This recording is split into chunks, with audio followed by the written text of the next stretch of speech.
সুদীর্ঘকাল থেকে বৃহত্তর ময়মনসিংহের কলমাকান্দা, দুর্গাপুর, হালুয়াঘাট, ধোবাউড়া, ফুলপুর, পূর্বধলা, নকলা, নালিতাবাড়ি, শ্রীবর্দী, ঝিনাইগাতি, বক্সিগঞ্জ, মধুপুর, ভালুকা, সিলেটের ধরমপাশা, তাহিরপুর, কুলাউড়া, মৌলভীবাজারের সীমান্তে বসবাস করে আসছে গারো, হাজং, কোচ, বানাই, দালু, হদি, মান্দায় রাজবংশী ক্ষুদ্র নিগোষ্ঠী জাতি। জাতির জনক বঙ্গবন্ধু শেখ মুজিবুর রহমানের ডাকে সাড়া দিয়ে 1971 সালে পাকিস্তানি হানাদার বাহিনীর বিরুদ্ধে বাঙালিদের সাথে কাঁধে কাঁধ মিলিয়ে মহান মুক্তিযুদ্ধে ক্ষুদ্র নিগোষ্ঠীরাও যথেষ্ট সাহস ও আত্মত্যাগের পরিচয় দিয়ে বাংলার ইতিহাসে স্মরণীয় হয়ে আছে। 1971 সালে 25 মার্চ থেকে শুরু করে 16 ডিসেম্বর পর্যন্ত দীর্ঘ 9 মাস রক্তক্ষয়ী যুদ্ধে এদেশের ক্ষুদ্র নিগোষ্ঠীর অংশগ্রহণ একটি উল্লেখযোগ্য অধ্যায়।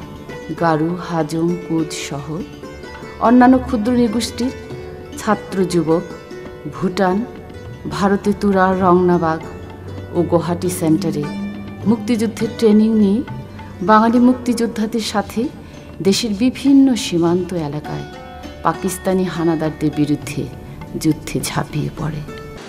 প্রদীপ চিশিম, বীর মুক্তিযোদ্ধা প্রদীপ চিশিম 1951 সালের 17 মার্চ ময়মনসিংহের হালুয়াঘাট উপজেলার আজকিপাড়া গ্রামে জন্মগ্রহণ করেন। প্রদীপ চিশিম 1967 সালে বীরই ডাকুনি হাই স্কুল থেকে এসএসসি পাশ করেন এবং 1969 সালে ময়মনসিংহ নাসিরাবাদ কলেজ থেকে এইচএসসি পাশ করেন। 1971 সালের মে মাসের প্রথম দিকে ট্রেনিং নিতে ভারতে যান। বিভিন্ন ধরনের অস্ত্র চালনা ট্রেনিং নিয়ে ময়মনসিংহের আওয়ামী লীগ নেতা বীর মুক্তিযোদ্ধা মতিউর রহমানের সহযোগিতায় মুক্তিযোদ্ধা হিসাবে রিক্রুট হন এবং প্লাটুন কমান্ডারের দায়িত্ব পান। আমি 1971 সালে তখন আমার বয়স ছিল 20 বছর। তখন 7ই মার্চে যে বঙ্গবন্ধু যে লেকচার দিয়েছিলেন ঢাকায়, সেই লেকচারেই আমি উদ্বুদ্ধ হই এবং পরবর্তীতে যখন যুদ্ধ শুরু হয় তখন আমি ইন্ডিয়াতে চলে যাই, অর্থাৎ মেঘালয়ে গিয়ে সেখানে আমি 1 মাসের ট্রেনিং নেই সেই তুরা রংনাবাগ নামক এক স্থানে, এবং সেই ট্রেনিং পরিচালনা করেছিলেন ইন্ডিয়ান আর্মিরা, এবং সেখানে 1 মাস আমরা ট্রেনিং নেই এবং 1 মাস ট্রেনিংয়ের পরে পরবর্তীতে আমাদেরকে বাংলাদেশে আসার জন্য আমাদেরকে নিয়ে আসা হয় এবং পরবর্তীতে আমরা এটা খুব সম্ভব সময় হবে হয়তো বা জুলাই মাসে, তখন আমরা 100 জন আমাদের ছিল দলে, কোম্পানিতে, এবং আমাদের কোম্পানি কমান্ডার ছিলেন গফুর এবং তার তৈসি ছিল শামসুদ্দিন, এরকম নাম, আমার ঠিক মনে নাই, এবং আমিও একজন ছিলাম সেই দলেরই একজন অধিনায়কের মতোই, মানে তাদের আন্ডারে। তারপর আরেকজন ছিল সেও একটা নেতৃত্ব দিত, ওনার নাম হলো শ্যামল চিশিম, উনি এখন নাই, উনি মারা গেছেন। তো আমরা জুলাই মাসের শেষের দিকেই আমরা বাংলাদেশে ঢুকি এবং আমাদের টার্গেট ছিল বা আমাদের যে স্থান ছিল যাওয়ার সেটা হলো সেই মধুপুর, ওটার জায়গার নাম এখন আমার মনে নাই, ওই জায়গায়, এবং সেখানে গিয়ে আমরা হলো কাদের যে সিদ্দিকি তাদের দলের সাথে আমাদের হইলো একত্র হওয়ার কথা। তবে যাই হোক, ঘটনাচক্রে আমরা সেই জায়গায় পৌঁছতে পারি নাই, কারণ আমাদের একটু সমস্যা ছিল দলের মধ্যে। সে যাই হোক, তবে একটা জায়গা, এটার নাম হইলো আমার স্মরণ আসতেছে না, এটা হলো ফুলপুরের কাছাকাছি।